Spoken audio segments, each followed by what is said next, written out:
You're listening to the Robin and Boone Show, where we engage the contemporary world with the great tradition. Wherever you listen to podcasts, whether it's iTunes, YouTube, Spotify, or elsewhere, you'll find us there. Now, here's today's co-host, Jason Van Boom. Hello, and welcome to the Robin and Boom Show. I'm your host today, Jason Van Boom. My co-host, Robin Phillips, can't be joining us today because he's busy at grad school. So today I'll be holding down the fort. In today's show, we'll be looking at high school education and the seemingly lucrative industry of college prep, especially in light of the college admissions bribery scandal. In May of this year, the Department of Justice charged 50 individuals, including 33 parents, in what is the largest ever college admissions scam. As parents are desperate to get their children to Ivy League schools, they'll often resort to paying big bucks to enable their children to cheat.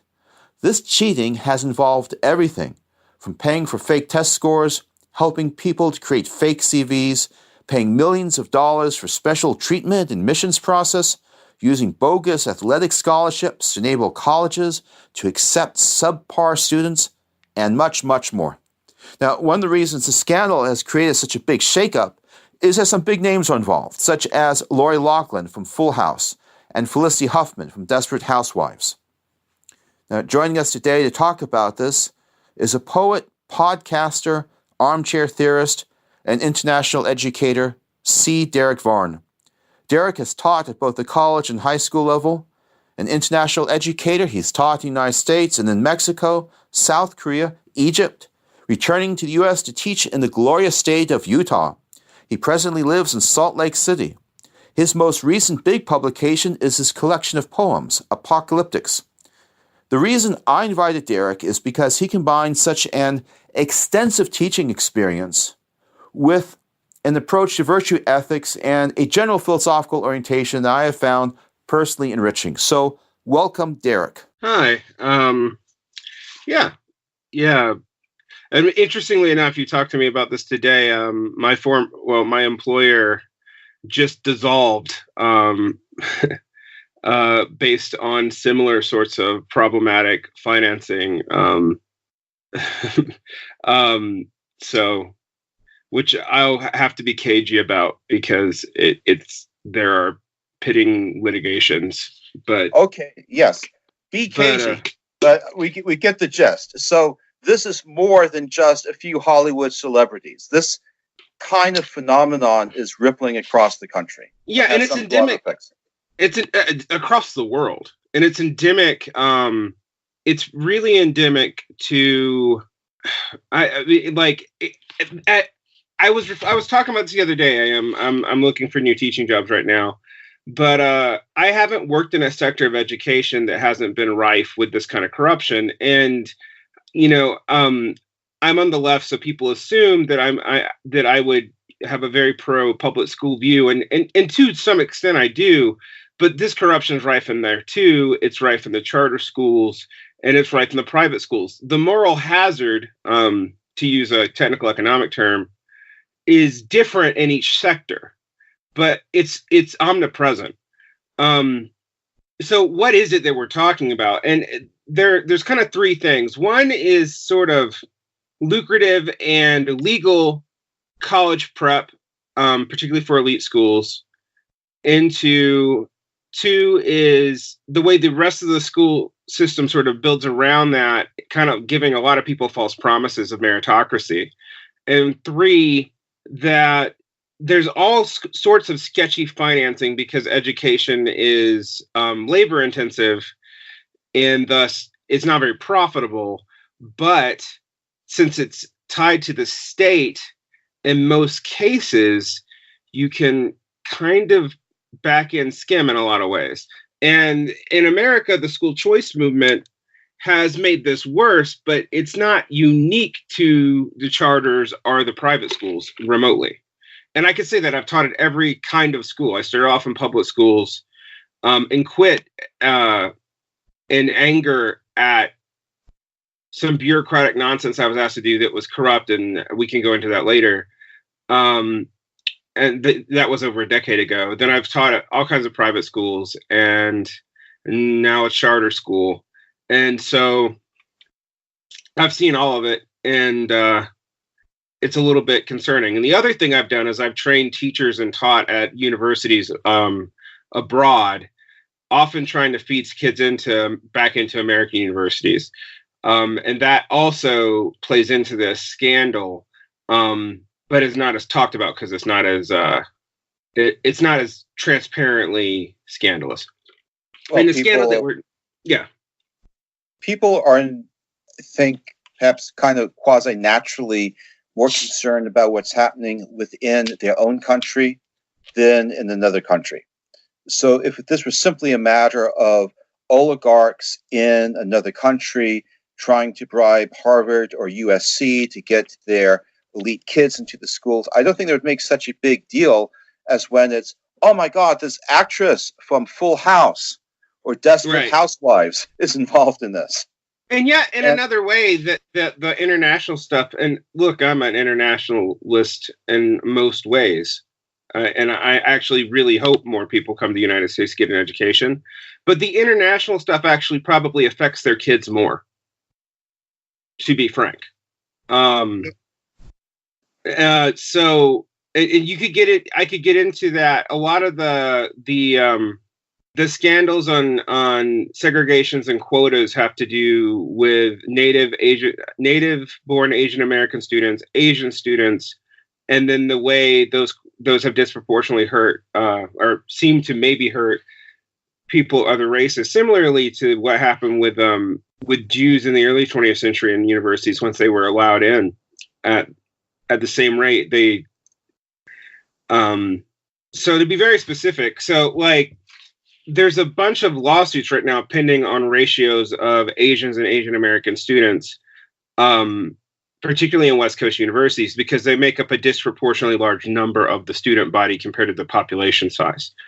One of the things that's frustrating about that, though, is Asian students from abroad and Asian American students are often talked together in the same way, but they're not really. And the standards are very, very different for the two groups. And one of the reasons for that is that these oligarchs, as you say, and some of them not even oligarchs, just upper middle class kids, drop tons of money, and universities use them as a cash cow to get around their underfunding problem. So it's a kind of a world trade thing, actually. One of the things that we, United States, exports is elite university and college education. Right.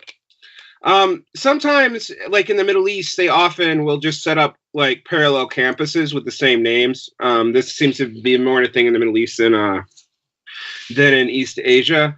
And I think partly because the Middle East doesn't regulate them in the same way. So like Dubai is not going to try to control the content of the schooling as long as you respect certain religious norms in the way that, say, China might. But the other reason is that they have different standards for those schools. And so those are separate campuses and they're operated in separate ways.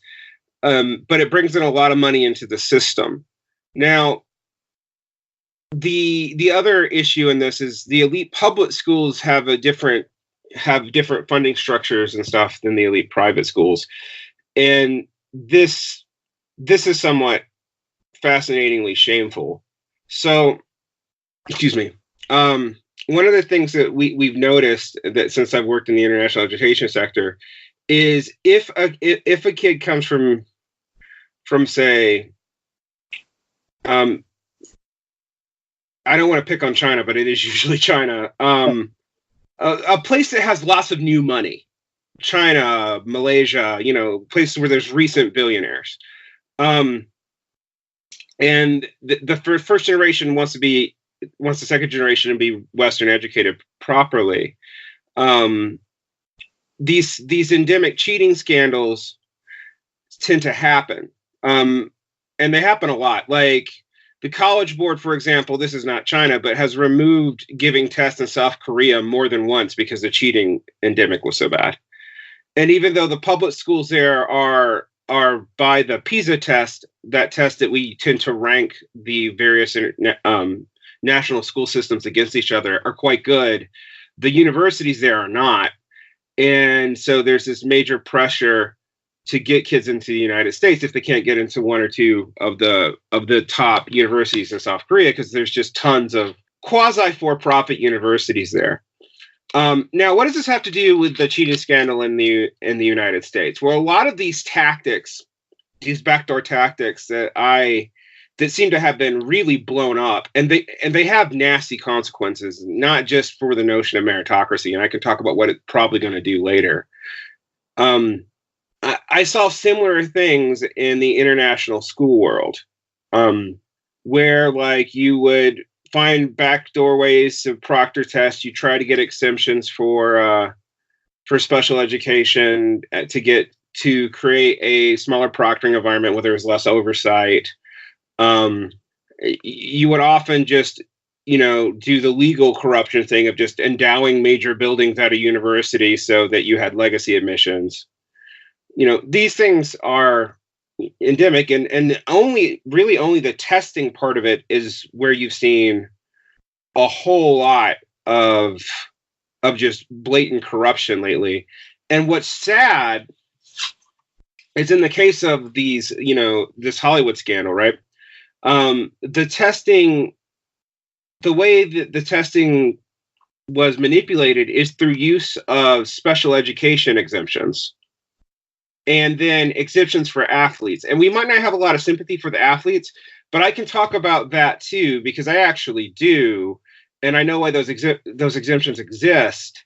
And they often don't even pay off for the athletes. But you now have both those inroads being used to get these kids into elite universities who haven't done anything. I mean, they could, even legacy admissions couldn't get them in. So that's where we're at. That's sad when legacy admissions can't get you in. Mm-hmm. In addition, I want to go back. You mentioned meritocracy. Just to recap for our listeners, what exactly is meritocracy, and how do this kind of corruption, how does this strike at the whole notion or maybe the myth of meritocracy?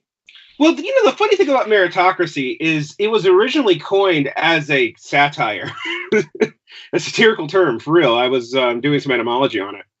And the meritocracy was coined, I believe, in like the 1930s in Britain in a play as a replacement for aristocracy. But the point that it made even then was that, well, the aristocracy had hoarded all the money, so they've had more chance of self-development. So meritocracy would probably just reproduce the same things. Okay, but we love the word, we love the idea, so it gets that kind of satirical notion that like really rhymes with the way we're beginning to see it works now. It is just lost. But this really cuts at the idea of meritocracy in three ways. I mean, one, it used to be that you could at least say, like, okay, well, there's these legacy admissions, but these kids at least still meet the minimum standards to get into these universities, even if they're like just bare minimums. And then the universities were particularly the private ones, would use these, these rich buy-ins to the university at the full tuition to then fund taking people at highly reduced tuitions. It basically, I mean, you're still talking like $20,000 a year, which for a middle-class kid is like a really high amount of debt load. But they're discounting the price like down to 1/5 or less, and sometimes they're even cheaper than the public schools. And they're using this rich money to do it. So you have like this idea that, well, since these rich people are meeting minimum standards, they're rich anyway. We can take their money and educate them and perpetuate this, but we can also use this as a side door to like fund a bunch of middle class and poor kids, and get them into the system too. So that was kind of like the moral argument that the Ivies used for this. What we didn't really see though is that spreading into the public sector. And that's because there's two trends that are in the background to this that we have to talk about. One is credentialization of everything. All right. In the past 30 years, I believe that the amount of jobs that require some sort of college degree that didn't previously have tripled. And while there are roughly, I think, 40% of the population or 35% of the population completes college, which is up like 10 to 15% from the 90s where I really studied it. These trends really began during the Cold War, where the universities were flush with money for basically research and development that wouldn't actually be that profitable, basically to show up the Soviets. And now, since the 90s, that Cold War money is gone. But the universities have credentialed so many people, and it's now a necessity for jobs, that are managerial, that you really don't need anything but basic literacy to do. So there's this increased notion that you need like at least a BA for almost everything. And like when I worked at Geico 20 years ago, when I was just out of a little under 20 years ago, when I was just out of college, I was literally seeing jobs that they would hire high school people for because require at least an associate's for any kind of advancement at all. And yeah, they'd help pay for that, but the associate's degree didn't teach them anything that they needed for their job. It was just a way of like using it as a minimum check for the number of applicants that could apply. Yeah, right? It's basically like a new kind of high school diploma. The associate's degree, or even the bachelor's degree. It's basically saying, okay, we certify that this person has basic hygiene, is punctual, can read, write, basic numeracy, something like that. But also just this prestige of the credential that we've got to have some kind of degree, and to defend our hiring practices, our HR practices, we are following something that can be supposedly measured. Right. And so then you look at this credentialing thing. All college university degrees, despite all of our tiers and levels and all this, except for the Ivy Leagues and some of the other top 25, are basically equal in value. Which is kind of shocking, right? But it's true. Now, the elite schools, that's not true, but the education there may not be actually all that much better. What's better is the access to networking. Yes, access to networking. Also, the resume or CV effect, that if you can say, I've been to Harvard or Yale, that's going to have an effect, but it's going to be primarily the networking. Right. As a side note, in my jobs, I've worked with a lot of people with Ivy League degrees, and I'm going to be honest, it doesn't impress me anymore because a lot of them have been like not very well suited for their job. And to be fair, I think that comes from the fact that it's a very particular niche of education that those schools are really good at. And if you don't go into certain things, you don't really use that networking correctly, the degree, it will help you. I mean, it opens a lot of doors for you. I know I have some friends who, were full rided into Harvard, even though it was like their divinity program, from the lower middle class, who have been able to make something from themselves because of that. I don't want to belittle that, but it's not as valuable in the terms of like actual the idea that these people are actually learning more. That's going to depend on the individual. And you know what's sad? That's true in almost all educational situations. The institutions can provide more, but they don't innately do so. And you can kind of ride your way through them too. You can get into the system. Mm-hmm. Yeah. Well, that goes back to a fundamental philosophical principle. I want to bring up some philosophy here too, as part of this, that many philosophers, theologians, Socrates, Augustine, Confucius, have said that it is the student who teaches himself or herself. You cannot, properly speaking, institutionalize or externalize education. So like there's attributed to Confucius, he says that I can show the student one square, and if the student can't figure out I can show the student one corner of a square. If the student can't figure out the other three corners of the square, I can't teach him anything. Yeah, it's funny to me, right? We can talk a little bit about educational philosophy. There's this move, partly because of technology, and I can get into my cynical economic notions where I think that the way that's being used, to to make teachers facilitators, and to go against this idea that the so-called factory model of education designed in Bismarckian Germany, right? And while there's a truth that existed, traditional pedagogy actually is a facilitation model, but it's a facilitation model with authority. Yes. In theory, though, the authority of the relationship between the teacher and student is chosen by the student. Like in traditional religious, in very traditional religious groups, for example, like you say you study Vajrayana Buddhism, and some crazy things happen because of this. I don't want to make it sound ideal, but the student picks the teacher. The student decides upon the teacher, and the students. It is a relationship that is not. It is not coerced totally. I don't want to say there's no coercive elements to it. It's not totally free, but higher education kind of does a little bit with this. With its weird quasi-market, quasi-medieval structure, which is, that's one of the things about higher education, right? It's one of the few elements of like the late medieval, early Renaissance world that survived capitalism. Let's talk about that, because this is actually, I've been teaching actually medieval history to some high school students at an international college prep school in Estonia.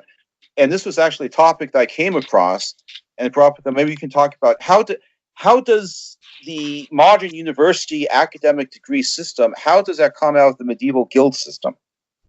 Well, I mean, it is the guild mastery system is literally its model. And the other thing we got to remember, originally, I'm not going to say they were like totally socialist institutions, because we weren't in a capitalist economy and thus socialism wouldn't have been relevant anyway. And also, like, you did often pay like your tutors and your masters directly. I mean, there was, particularly in the late medieval, early modern German university, for example, you would literally pay, you would pay the tutors at, right then, and then you'd also house them as a community. And when you got mad at your professor or your tutor, you would run them out of town. But the structure is a mixture of guild and ecclesiastical structure, because what the universities were essentially designed to do was to give a larger part of the population access to education, so that the church could have its necessitary clerical workers, kind of, and ecclesiastical workers, and also you could have barristers and lawyers. That was really all it was for. The other functions of education were kept in the guilds. Now, what made this more complicated is science, despite all of our, science is being related to capitalism, all that stuff. But science, as we think about it, was largely a leisure pursuit until basically the 18th century.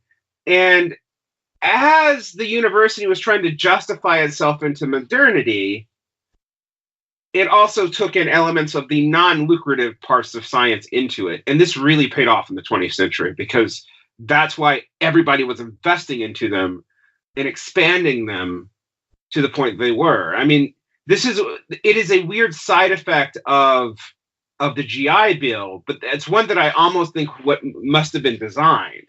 The GI Bill came in the United States. Okay, we're going to expand education out. We're going to regulate the number of people who enter the economy young, which will decrease the unemployment rate. We will give them an education, and we also have all these people to invest in for this research. And basically, you can get this research on the cheap because you're having students help professors do it to fight the Soviets. And the Soviets, for different reasons, adopt a similar model. And both systems are based largely on the medieval church system. And part of that is also because in Germany, when the modern education, public schools come out of the Anglo tradition, but the modern public school structure, the move from like the schoolhouse where you're taking lessons together until you're like 17 and you either go into a trade or some kind of university training. That model was the dominant model for most of the early parts of America, even in the public schools. Germany regimented it, factorized it. It was designed to create. It was designed to sort people and to create three different things. And when you hear a lot of people complaining about the modern education, a lot of education reformers talk about this. They're not wrong, by the way. This model was imported from Germany to the United States to kind of modernize the burgeoning public schools. And that's where our grading system comes from. That's where our levels of hierarchy within the institution really comes from. And so we took that medieval guild model at the higher universities and we bridged it with this new sorting system from Germany, which also had the medieval universities as a backdrop for it, of which Bismarck and his various reformers were building from. So you have all that happening at once. Now, in the United States, even though education reformers will sometimes forget this, the progressive school movement that tried to fight against this, make education less regimented and more practical, happened immediately, even in the case of John Dewey, weirdly, who's now kind of a father of some of the excesses in the public school, but that it was also a reaction to this Bismarckification. So you have this all going on in the structure of high schools and universities from moment one. Add into that burgeoning nationalism in the 19th and 20th century, and disciplines like English literature become born. English literature was invented. I mean, like, yes, we all study literature, but the idea that you studied English literature as a separate group in our American literature was invented as a reaction to German philology. All right. So they needed its own counter discipline. Otherwise, you would have studied rhetoric and world languages and in history, which would have involved literature. So the compartmentalizing of these areas evolves from that, and then also the needs for sciences to be more and more specialized. And the humanities in the university and in the high school wanted to mimic the structure of the sciences because that was how they were going to justify their continued existence. It was a bet that historically has not played off well for them. But that's all happening. Well, it seems like this whole structure with this fascinating transition from Thomas Aquinas to Bismarck to Cold War is in the process of breaking down. Oh yeah, and I like to to wrap up here as give sort of a practical conclusion. And you've published a book of poems on the theme of apocalyptics. All right, with the system becoming more and more incompetent, more and more dysfunctional, and things kind of collapsing, what can families and individual students do to really get a genuine education? All right. If your goal is a genuine education, the one is I don't want to tell people to forsake the institutions because they will be institutionally punished for doing so. But remember that even if you are formally educated, you're an autodidact. Read on your own, acquire as much books as you can, and actually read them. 2, pick your teachers in life well. This goes back to a key point of virtue ethics, right? Virtue ethics is interesting because virtue ethics it bridges the deontological consequentialist gap by also pre-existing them, because virtues are unique traits that you want to cultivate, but you use other people as models for specific virtues, and they can even conflict. So when you're searching out a teacher in something, treat it like you would treat someone who's teaching you a virtue. You want someone who's going to model that for you. You don't necessarily want an institution, because institutions will have these people in them, and you have to go through them, because it would be immoral for me to tell someone not to get credentialed at this point in life, even as things break down. But that's not the point. Like, that's not education. That's credentialing. Right. Well, maybe this can relieve some of the stress on students that, look, what a lot of the pressure they're going through for SAT or IB exams or whatever, this is just external. Yep. It's about getting something, a piece of paper that will prevent you from being homeless, maybe even having a nice life. But for what education actually is, it's like you said, books and personal examples, teachers as models, and read as widely as you can. Yeah, and if you have the money, travel. But if you don't, I mean, I didn't have the money. Part of the glories of my job is I conned other people into paying for me traveling. Yeah, I didn't really con them, but yeah, I kind of did. But do that. Be civically engaged. Part of the importance of universities in American life is because it's this medieval institution. It was one of the few things outside of church that still had a civic function that wasn't market entirely, and so it was a really good place to network without, and build sincere relationships without necessarily them being automatically marketized. So you're not totally looking to make money or get an advancement in some kind of entrepreneurial institution.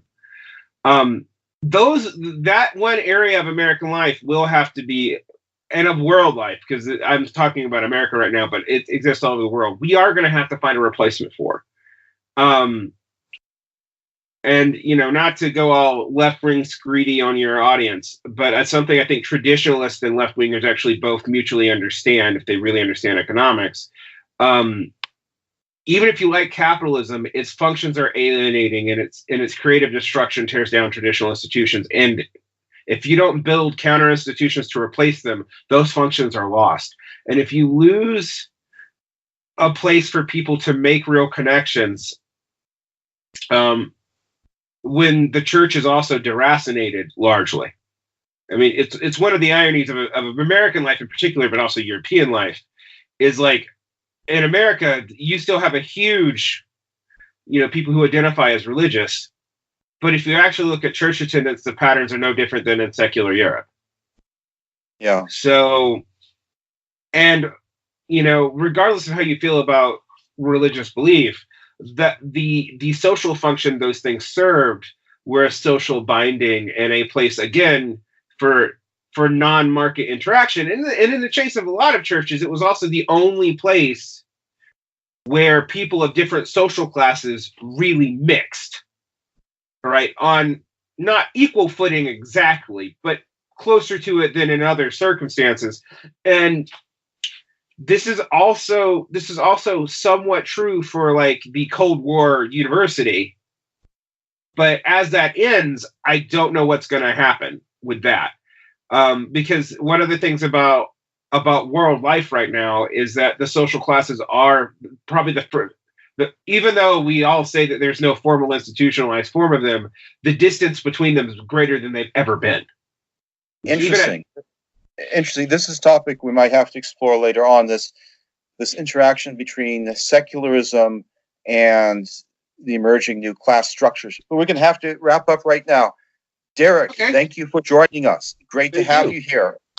So again, listeners out there, you can follow the Robin Boom Show on Robin Phillips' website, on our Facebook page, on YouTube, and various other channels. And be sure, if you like this episode, want to see more of it, feel free to make a donation at Patreon. So thank you for listening. Talk to you next week. Thank you for listening to today's broadcast. The Robin and Boom Show is made possible through the generous support of listeners like you. To become a patron of the show, go to robinmarkphillips.com and select the Robin Boom Show from the drop-down menu. If you have questions you'd like to have addressed on a future episode, send us a message through our Facebook page. Once again, thanks for listening.